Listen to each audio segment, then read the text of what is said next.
옆 친구와 한번 인사를 하도록 하겠습니다. 담백하고 힘이 되게끔 이렇게 인사합시다. 너는 아가야. 이렇게 인사하겠습니다. 시작. 예, 한 번 더. 이게 무슨 뜻인지 모르겠지만 이상한 건 아니니까 일단 해보세요. 너는 아가야. 시작. 예, 분명 여러분들은 이 얘기를 들으면서 내가 베이비인가? 나는 청소년인데 부담스럽게 왜 아가라고 하지? 이런 생각이 들었을 텐데 그런 의미가 아니죠. 예, 아닙니다. 설명을 드리겠습니다. 자, 오늘 말씀 제목을 한번 같이 읽어보도록 하지 않아도 이미 읽으면서 인사를 했네요. 네, 바로 오늘 하나님의 말씀을 증거하도록 하겠습니다.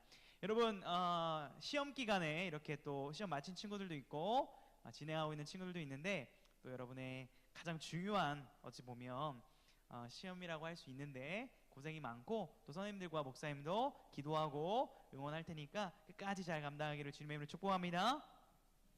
여러분, 요즘 근데 날씨가 너무 좋습니다. 여러분, 날씨가. 근데 시험 기간이다 보면 날씨를 누릴 여유가 없을 수 있는데 개인적으로 오늘도 날씨가 괜찮아요. 그래서 돌아가면서 여러분이 좀 하나님께서 주신 선물과 같은 이 계절, 이 날씨를 좀 누리기를 원하는데요.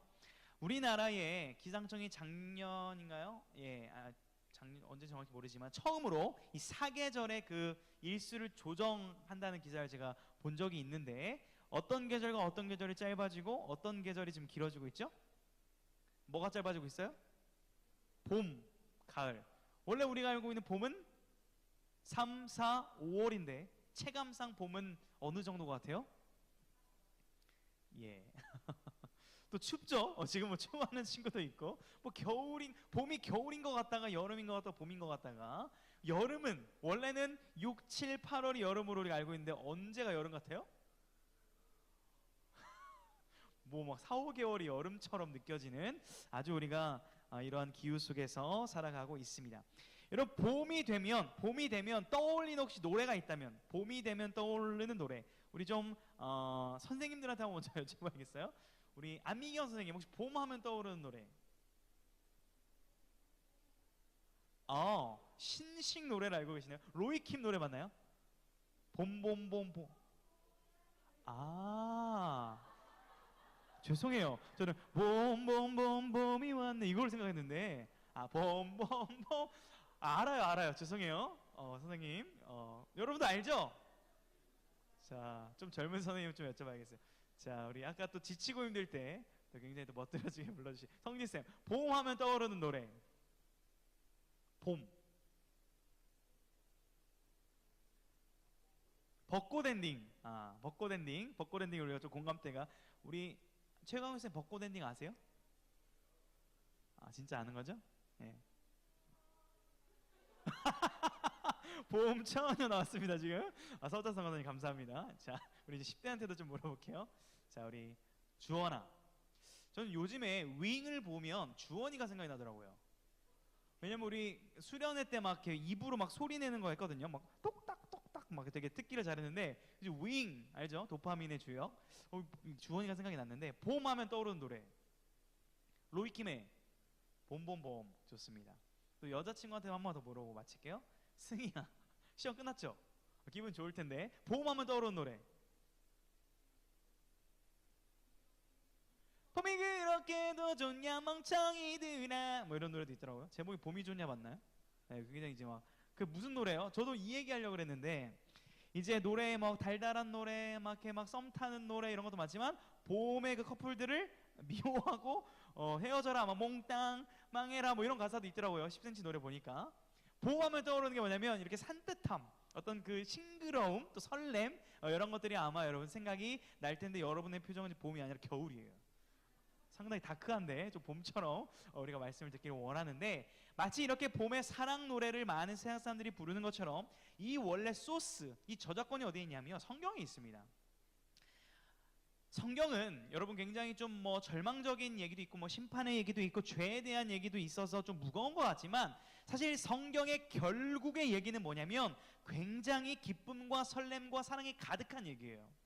오늘 그 아가서가 그것의 핵심적인 것을 보여주는 노래라고 할 수 있는데 아가서의 이름을 먼저 한번 파악을 해봐야겠죠. 다시 한번 옆 친구에게 이제 봄처럼 웃으면서 이렇게 하겠습니다. 너는 아가야 이렇게 한번 인사하겠습니다. 예. 미서쌤은 아가세요. 예. 자, 이게 무슨 의미냐면 you are a baby가 아니라, 자, 좀 영어를 써볼게요. 뭐 여러분 다 아니까 song of songs 무슨 의미예요? 노래 중에 노래.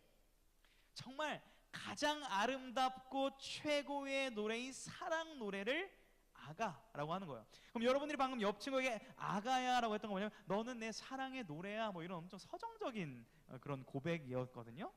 뜻을 알고 나니까 더 못하겠죠. 한 번만 더 하겠습니다. 너는 아가야. 우리 고3 애들 못하겠대요. 지금 고3 애들 막 오그라들어가지고 못하고 있는데, 여러분은 사랑의 노래입니다 라고 성경이 우리에게 그렇게 말을 해주고 있습니다. 여러분들 사실 이 아가서를 오늘 우리 읽었는데, 또 성경 봉독해준 수민이 오늘 고마운데, 이 청소년들에게 이 아가서는요 약간 좀 난해하고 좀 어렵고 이게 성경책이 혹시 맞나라는 그런 질문을 들게 할 정도로 이해가 안 되는, 많은 성경이 대부분 그렇겠지만 그런 성경 중 하나입니다.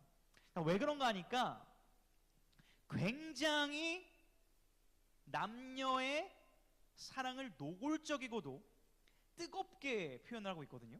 그래서 이게 좀 거룩한 경전인 기독교 경전이 성경에 들어와도 되는가 하는 그런 이제 고민이 들 때가 있을 겁니다.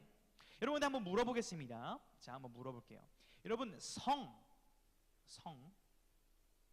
뭐죠? 예, 성은 아름다운 건가요? 부끄러운 건가요? 이 대답하는 것도 살짝 이제 망설이게 되는 우리의 이 현실을 보시. 성은 아름다운 건가요? 부끄러운 건가요? 아름다운 겁니다. 하나님께서 남자와 여자를 창조하시고 둘이 한 몸을 이루는 가정이라는 제도를 직접 설계하시고 제정하신 것이 바로 남녀의 연합이고 성이라는 선물을 하나님 주셨습니다. 자, 그런데 이 성적인 개념들이 우리가 약간 부끄럽게 느껴지고 뭔가 비밀스럽게 여겨지고 이런 개념들은 왜 생긴 거냐면, 죄로 인하여 이 성이라는 개념이 왜곡되어져 버리고 부끄럽게 여겨지는 문화 속에서 우리가 살고 있기 때문에 이것이 망설여지는 현실을 우리가 마주하고 있는 거예요. 본래는 그렇지 않았다라고 성경은 가르쳐주고 있습니다. 남녀가 사랑하는 것, 하나를 이루어 결혼하는 것은 매우 아름답고 정상적인 일입니다. 자, 그런데 우리나라 가운데 지금 풍토 중에 어떤 주의가 붐을 일으키고 있죠? 뭐 이미 오래됐지만 무슨 주의? 비혼주의. 3포 세대, 5포 세대, 7포 세대, 예전에 나온 말이죠. 꿈도 포기하고 또 뭐도 포기, 연애도 포기하고 결혼도 포기하고 출산도 포기하는, 정말 돈 없으면 살기 어려운 이 세상의 구조를 여러분이 바라보면서 이 결혼이라는 것을 과연 할 수 있을까 하는 그러한 절망 가운데 나아가고 있는 요즘 세대라고 할 수 있습니다. 그러다 보니까 이 결혼에 대한 그 가치에 주목을 하기보다는 결혼을 안 해야 할 이유가 너무 많다 보니까 덮어두고 결혼을 안 하고 싶다라는 풍토가 우리를 영향을 주는 것 같습니다. 한번 물어보도록 하겠습니다.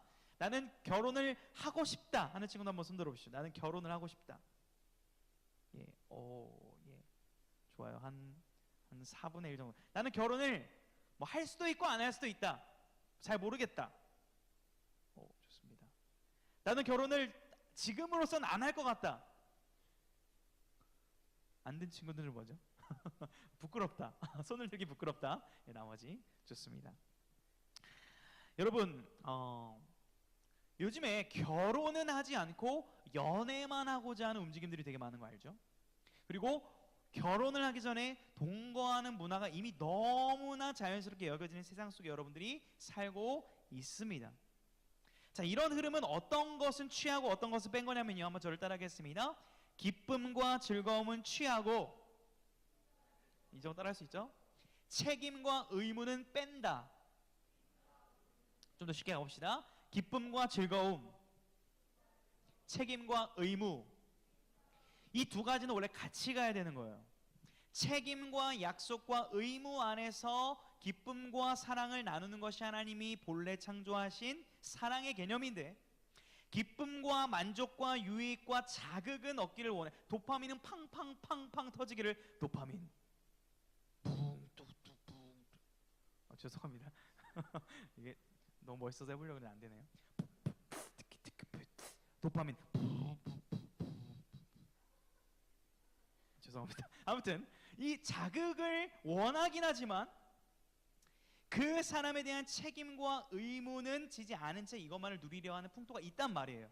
이 나라 가운데, 여러분이 사는 이 세상 가운데 너무나 많은 사례를 들 수 있지만, 제가 요 설교를 준비하면서 어제 자료를 좀 찾아보니까 충격적인 자료를 저도 발견했습니다. 이 정도일 줄은 몰랐어요. 들어보세요. 여러분, 그 사망 원인, 뭐 암, 교통사고, 살인, 뭐 자살, 뭐 여러 가지가 있겠지만, 전 세계에서, 우리나라뿐이 아닙니다. 전 세계에서 사망 원인 1등이 뭘까요? 사망 원인 1등. 자살, 또 뭐 같아요? 낙태, 또 타살, 예, 또 뭐 여러 가지가 있겠죠. 자, 1위가 뭐냐면 낙태인데, 낙태. 2024년 한 해 동안 작년에 4,510만 건의 낙태가 일어났습니다. 그리고 6년 연속 낙태가 전 세계 사망 1순위예요. WHO 세계보건기구에서 발표한 결과입니다. 2위가 뭐냐면 암인데, 암 많이 죽죠. 820만 명. 그 4,500 차이가 많아요. 3위가 흡연. 저는 흡연을 하지 않습니다. 500만 명. 자살은 110만 명, 작년 한 해 동안. 그것도 너무 많은 수치죠. 근데 이 낙태 4,500만 건의 이 인구는 캐나다 전체 인구가 4천만 명이거든요. 그러니까 작년 한 해 동안 캐나다 국가의 전체 인원이 사라진 것과 같은 일이 작년 한 해에 발생했다는 거예요. 자, 이 지표를 통해서 우리가 알 수 있는 것이 뭐예요? 책임과 의무는 사라진 채 쾌락과 즐거움만을 쫓고 있는 현 세대를 보여주는 매우 정확한 지표라고 할 수 있습니다. 여러분, 정말 이 진실한 사랑과 하나님이 주신 선물과 같은 이 기쁨을 빼앗아가는 세대인데요, 이것을 분별하도록 하는 성경 구절이 오늘 본문에도 나와 있는데, 우리 아가서 아까 찾았었죠. 2장 앞에 안 나오니까 15절 한번 보실래요? 자, 2장 15절 한번 읽어보겠습니다. 우리가 분별해야 됨을 성경이 가르쳐 줍니다. 자, 아가서 2장 15절 우리를 위하여인데요, 읽어보겠습니다. 시작. 우리를 위하여 여우 곧 포도원을 허는 작은 여우를 잡으라. 우리의 포도원의 꽃이 피었음이라. 자, 아름답고 풍성한 포도원에 작은 여우가 들어오게 되면 그것을 헤집어버리고 방해하고 흐트러뜨리는 거예요. 마찬가지로 이 세상을 하나님의 자녀로 살아가는 여러분들에게, 아까 찬양의 가사로 나왔죠. 하나님의 자녀로 산다는 것은 마치 불 가운데로 들어가는 것 같은 어려움이 있는데, 왜 그러냐면 우리의 정결하고 중심 잡힌 가치를 자꾸 흔듭니다. 작은 여우라는 사상이 우리 안에 들어와요. 괜찮아, 이 정도는 괜찮아, 성경은 고리타분한 옛날 얘기야, 네 마음대로 너의 자원함대로 살아가면 되라는 메시지들이 우리 안에 들어오면 우리의 기준이 허물어진다는 거예요. 그 작은 여우를 잡으라라고 성경은 명령을 하고 있습니다. 여러분, 오늘 왜 이렇게 사랑에 대한 얘기를 계속하냐면, 결국 이 아가서는요, 남녀 간의 순수한 사랑을 이야기하지만 그것을 회복함을 노래함과 동시에 정말 깨져있는 하나님과 우리와의 관계를 회복하기를, 하나님께서 우리를 너무나 사랑하심을 표현하고 노래하고 있는 성경이라고 할 수 있어요. 즉, 우리의 깨져있는 가치관, 무너져 있는 기준을 회복시킬 수 있는 방법은 하나님의 사랑으로만 가능하다라는 것입니다. 자, 오늘 본문 10절을 다시 한번 읽어보기를 원하는데, 아가서 2장 10절 여러분 한번 밝은 목소리로 읽어보도록 하겠습니다. 시작. 나의 사랑하는 자가 내게 말하여 이르기를, 나의 사랑 내 어여쁜 자야, 일어나서 함께 가자. 우리 크리스찬 남자들이 프로포즈 할 때 가장 많이 인용하는 구절이라고 합니다. 저도 프로포즈 할 때 이렇게 쫙 제 사진과 아내 사진을 현수막으로 팍 터뜨릴 때 아가서 2장을 영어로 기억해서 Arise, my love, my darling 이렇게 기록을 했어요. 잘못된 인용이라고는 할 수는 없습니다. 왜냐하면 1차적으로 남녀 간의 사랑을 성경이 얘기하는 것도 맞기 때문에. 자, 그런데 사실 그렇게 쓰면 안 돼요. 자, 솔로몬이라는 이 남자가 있었습니다. 솔로몬 알죠? 솔로몬이 술람미 여인을 사랑했습니다. 술람미 여인. 그래서 그 술람미 여인에게 사랑을 고백하는 건데, 그 여자는 자신이 조금 이렇게 얼굴이 까맣다고 생각했어요. 그리고 자신이 조금은 이렇게 아름답다고 막 그렇게 생각하지는 않았던 것 같아요. 야가서 1장에 보면 나는 검다, 나는 좀 거무스름하다라고 자신의 피부를, 자신의 외모를 그렇게 평가를 하거든요. 자, 그런데 그러한 여인을 향하여 솔로몬은 나의 사랑, 나의 어여쁜 자야 라고 이렇게 부르고 있는 거예요. 그런데요, 사실은 이 구절은 더 나아가서 세상 가운데서 부족함과 연약함과 실수로 주저앉아 있는 하나님의 자녀들, 시험 기간에 낙마하고 있는 우리들, 진로에 대한 생각을 할 때 답이 없어 보이는 이 절망적인 세대를 살아가는 우리들에게 하나님은 다시 한번 일어날 수 있는 메시지를 주시는데, 그것이 오늘 성경 말씀이라는 거예요. 나의 사랑하는 자야, 나의 어여쁜 자야 라고 우리가 흠이 없는 고귀한 존재임을 우리에게 다시 한번 말씀해 주십니다. 여러분, 시대가 흘러도 변하지 않는 것은 사람은 사람의 외모와 능력을 본다는 거예요. 옆 친구를 한번 보세요. 자, 어떻게 좀 괜찮아요? 아니면 좀 많이 좀 개선이 필요해요? 목사님은 개선이 많이 필요한 존재였는데 최근에는 그럴 필요를 못 느낍니다. 거울을 보면 상당히 만족스러워요. 그 거울이 좀 잘못된 것 같긴 한데 거울을 바꿨거든요. 깨끗한 거울로. 그랬더니 제 얼굴이 상당히 괜찮아 보였습니다. 맞아요? 아니, 대답 안 해도 됩니다. 저는 그렇게 생각한다고요. 자, 이건 변하지 않습니다. 솔로몬 시대 때도 그랬고 지금도 그렇고 사람의 외모와 능력과 성적으로 평가합니다. 여러분이 원치 않아도 그런 평가를 당하고 있죠. 너무나 잔인한 세상 가운데 우리가 살아가고 있습니다. 그런데요, 제가 이러한 세상 속에서 다음 주는 이제 어린이 주일이거든요. 어린이 주일. 그래서 고등부 예배가 없습니다. 이따도 광고를 하겠지만, 그런데 한 주 고등부 예배를 안 드린다고 생각하니까 좀 속상했어요. 여러분들을 직접 이렇게 볼 수 없다는 사실에. 그래서 그런 생각이 들었습니다. 만약에 오늘 예배가 마지막 예배라면, 만약에 내가 혹시라도 하나님의 부르심을 먼저 받아간다면, 혹은 여러분들이 이제 오늘 이후에 교회를 안 올 수도 있잖아요. 혹시 그래서 이것이 마지막 만남이라면 어떤 말씀, 어떤 메시지를 전해야 하지라는 그런 묵상을 주셨는데, 그런 고민과 묵상 가운데 정해진 본문이 오늘 아가서 말씀이었어요. 마지막 오늘 이것이 듣는 설교라면 저는 하나님은 여러분을 사랑하시며 예수 그리스도께서 여러분을 사랑하셔 이 땅에 오셨고 여러분의 모든 아픔과 저주를 대신하여 십자가에 죽으셨으므로 말미암아 여러분이 그 주님을 믿을 때에 여러분은 죄사함을 받았고 여러분은 영원한 삶을 얻게 되었음을 믿으시기 바랍니다라는 메시지를 전해야겠다는 확신이 들었습니다. 하나님의 사랑, 우리의 조건과 능력으로 우리를 구원하시는 것이 아니라 우리의 존재 자체를 사랑하시는 하나님께서 우리를 사랑하신다는 이 사실이 여러분의 마음에 와닿을 수 있기를, 경험되어질 수 있기를 주님의 이름으로 축복합니다. 여러분, 성적과 여러 가지 삶의 여러 가지 메시지를 찌들어 있는 여러분들에게 강력한 하나님의 메시지가 있어요. 우리 아가서 살짝 넘겨보시면 8장을 한번 보실래요?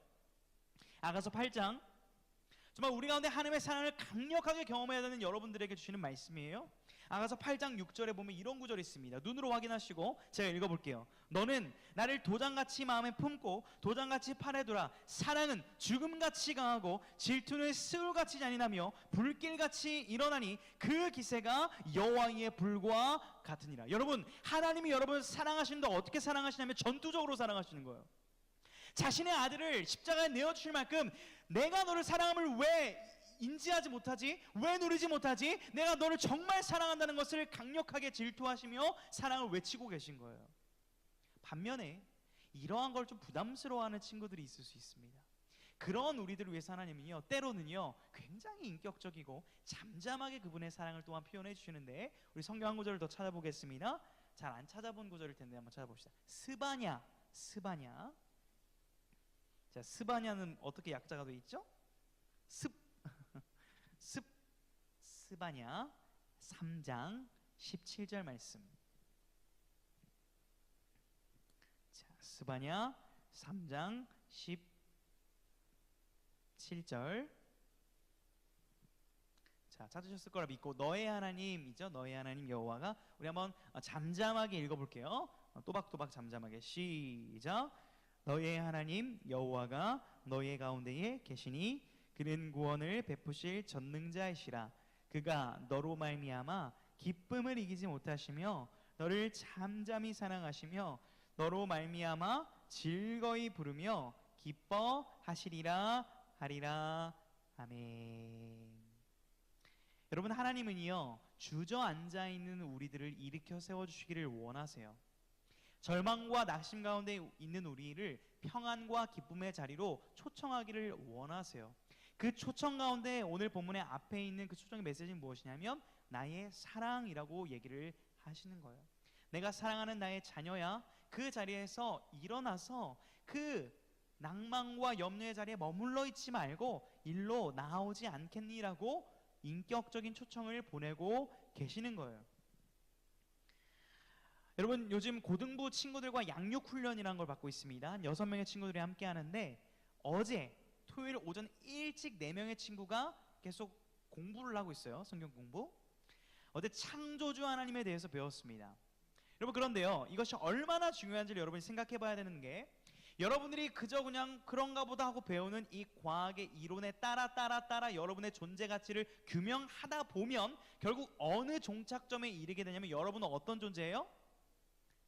삶의 의미와 목적과 어디로부터 왔는지의 명확한 가치가 없고, 여러분은 우연히 그저 경쟁과 생존에 의해서 그 결과물로서 남게 된 존재들이라는 가치에 도달하게 됩니다. 우리가 인정하든 인정하지 않든. 그러나 성경은 여러분의 존재 가치의 규명을 하나님이 여러분을 사랑하셔서 창조하셨고 부르셨고 만드셨고 살아가도록 이끄시며 결국 영원한 하나님의 나라에 들어가도록 부르시는 자들이라는 정체성을 가르쳐 준다는 거예요. 성경의 창조는 하나의 신화나 개념이 아니라 우리의 실제 삶을 살아가게 하는 힘이고 의미이고 가치이고 목적이 된다는 거예요. 그것을 우리 친구들이 아멘으로 하다 보며 내가 소중한 존재임을 깨닫는 그 모습을 보면서 저 또한 어제 기쁨을 함께 누렸습니다. 여러분, 오늘 이 예배를 드리고 있는 친구들 중에 혹시 하나님의 사랑에 대해서 모르고 있는 친구들이 있습니까? 반대로 하나님의 사랑에 대해서 너무 많이 듣긴 했는데 그것이 별로 안 와닿는 친구들이 있습니까? 아니면 예전에는 좀 알았던 것 같은데 요즘에는 이 사랑이 별로 나랑은 관계가 없는 것처럼 느껴지는 친구들이 있는지 모르겠습니다. 그렇다면 다시 한번 오늘 말씀을 통해 여러분들에게 지금도 말씀하시는 하나님의 음성을 들을 수 있기를 주님의 이름으로 축복합니다. 너는 아가야. 너는 내 사랑의 노래야. 네가 나의 기쁨이야. 내가 너를 잠잠히 생각할 때 너무나 기쁨으로 너를 사랑하고 있어라고 말씀하시는 그 하나님의 사랑으로 말미암아 여러분의 모든 두려움이 사라지고 여러분의 무너져 있던 자존감이 세워지는 역사의 길을 주님의 이름으로 축복합니다. 저는 이 나의 기쁨, 나의 사랑을 좀 더 어떻게 와닿을까라고 이렇게 생각을 해보다가 요즘에 유행하고 있죠. 또 폭삭소가수다라는 드라마가 있는데 거기에 주인공 이 애순이라는 분이 좋을 때 하는 대사가 있어요. 제 성대모사를 잘 따라합니다. 한번 따라해볼게요. 뭐 안 본 친구도 있겠지만 대충 들으면 느낌 와요. 나 너무 좋아. 죄송합니다. 이런 대사가 있어요. 그러니까 너무 좋다는 거예요. 그냥 너무 좋다는 거예요. 여러분들이 너무 좋다는 거예요. 누가요? 하나님께서 그렇게 말씀하시는 거예요. 얼마나 좋으면 요한복음 3장 16절에 하나님이 세상을 이처럼 사랑하사 독생자를 주셨으니 이는 그를 믿는 자마다 멸망하지 않고 영생을 얻게 하려 하심이라라고 말씀하셨습니다. 자신의 아들을 내어주기까지 사랑하신 하나님의 사랑의 음성이 과거의 지식이 아니라 오늘 나를 살게 하는 힘과 능력으로 경험되어지는 역사의 길을 주님의 이름으로 축복합니다. 오늘 이제 말씀을 마치고 같이 부를 찬양 가사가 있거든요. 찬양팀은 지금 나와주셔도 감사하겠습니다. 가사가 이런 가사인데 혹시 가사를 먼저 띄워주실 수 있으면 감사할 것 같아요. 나의 사랑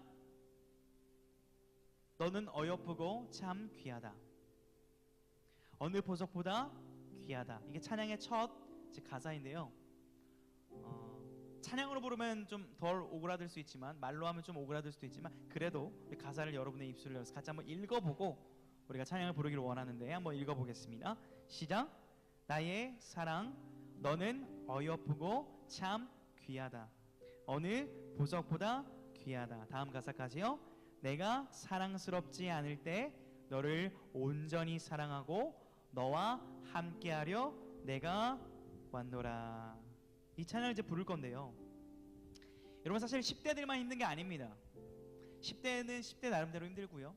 여기는 20대 30대 청년쌤들은 청년의 시절이기 때문에 힘들고요. 결혼을 한 30대인 저는 결혼을 했기 때문에 또 새로운 챌린지가 있고요. 40대, 50대, 60대인 선생님들은 또 자녀 양육과 회사의 삶과 여러 가지의 그 삶의 문제는 끊임없이 옵니다. 여러분이 어른이 된다고 해결되지 않아요. 미안하지만. 그런데 그 모든 상황 속에서 우리가 그것을 헤쳐나갈 수 있는 유일한 힘과 근원과 해결의 방식은 무엇이냐면 하나님의 사랑이 우리 안에 있을 때 가능한 겁니다. 그 사랑이 오늘 여러분들에게 선포되었습니다. 그리고 그 사랑을 인정하고 받아들이고 수납하는 자들만이 치열한 이 세상 속에서 진정한 평안과 기쁨과 사랑을 누릴 수 있게 될 것입니다. 오늘 그 마음을 여러분이 사모하면서 이 찬양의 가사 함께 고백하며 나아가도록 하겠습니다.